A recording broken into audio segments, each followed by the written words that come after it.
انا مداخله من شريف اشرف. شريف وكيل. ده وكيل لاعبين، ده وكيل لاعبين. اهلا وسهلا بيك كابتن شريف اشرف.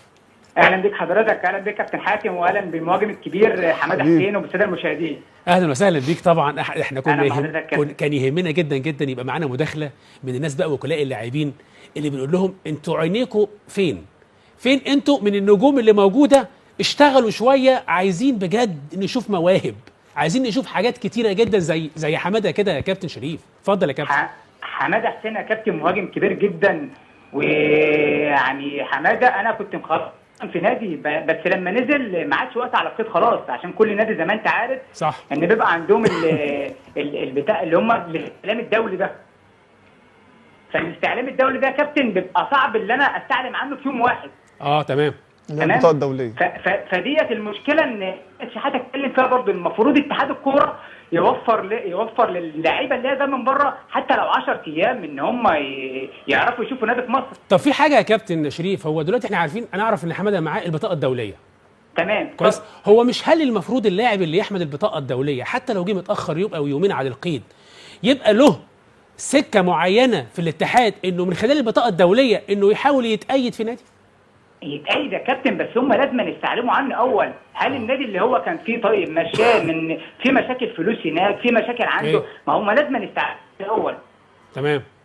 فالاستعلام عنه ان هم لازم يستعلموا عنه، وهم الوقت يا كابتن يعني عندك حماده ده بجد انا اكتر واحد زعلان عليه والله، ان هو حتى ما فيش نادي له الايام دي. لا بس خد بالك في نقطه مهمه، احنا حاطين حماده في الثلاجه عشان في شهر واحد في موضوع. هو لا ده انا مش بقول كده عشان لا، بس عشان سريه المواضيع ده محطوط في الثلاجه لغايه شهر واحد بس. حماده يا كابتن ده من وجهه نظري لعيب كبير قوي، ده المفروض يلعب دوري ممتاز بجد. طب انت شايف كبير. طب يا كابتن شريف انت شايف يعني من اللعيبه ان انا كل ما اشوف حد اقول المفروض يلعب في دوري ممتاز. طب ايه المانع انه ما يلعبش في دوري ممتاز؟ ما هي يا كابتن ماشيه مصالح يا كابتن. طب يا كابتن عشان عارف ان انت بص هقول لك علشان انت انا عارف ان انت هو صريح شويه. وكلاء اللاعبين هتضرب ضرب قنابل، انا فاهم ده وانا عارف ده كويس جدا كويس. بس خلينا برضو يا كابتن ان احنا نقول للوكلاء يعني معلش، يعني حضرتك هو ليه ما بتشتغلش على النطاق الدولي؟ ليه حضرتك ما بتقدرش تستخدم ده في النطاق الدولي انك تطلع اللعيبه دي خارجيا؟ هتكسب فلوس كويسه وهتعمل شغل كويس لنفسها. لا يا كابتن انا عامه انا بطلع الامارات وبطلع عمان وبطلع الانديه ديت، بطلع الانديه هناك. حلو. يعني انا بشتغل لبره. طب ما تيجي نعمل مع بعض بزنس بقى يا كابتن شريف بقى وكده وانا هظبط لك الكلام يا كابتن. عرفناك يا كابتن حاتم والله. حبيبي يا كابتن شريف، انا بشكرك شكرا جزيلا طبعا على ربنا يخليك المحترمه.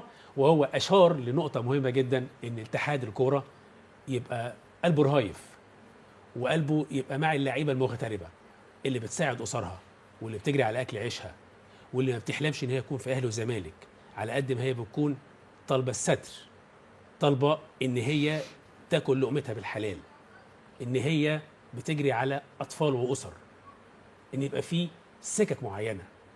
الاهلي او الزمالك لو رفع سماعه التليفون عشان يفتح اتحاد الكوره يوم الجمعه عشان امضي فلان، همضي فلان. اتفضل يا كابتن حماده عشان وقتنا احنا باقي معانا حوالي دقيقتين.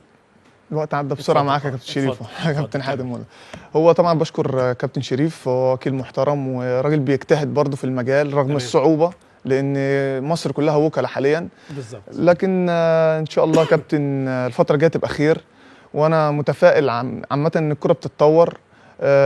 ليبيا طبعا عشان بس الوقت مش يعني خليج اشدابيا خلصت معاهم فتره الذهاب، مشيت رحت فريق تاني اسمه الجيل الصاعد.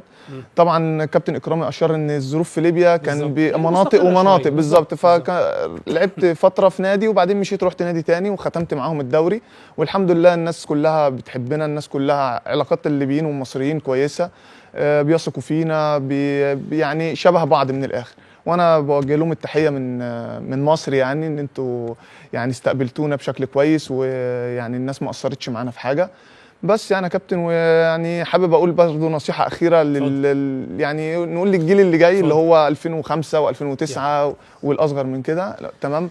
انا كنت يعني عندي بس حاجه سريعه، اكاديميه في اكتوبر، كنت مع اسلام واحمد عماد ومفتاح وناس حبايبي. كنا بننصح اللعيبه ان هي تركز في الكوره، اكل شرب نوم. ايه اللي انت شفته واللي انت عاصرته بتحاول توصله للناس، بالظبط. ودي حاجه محترمه جدا. بالظبط.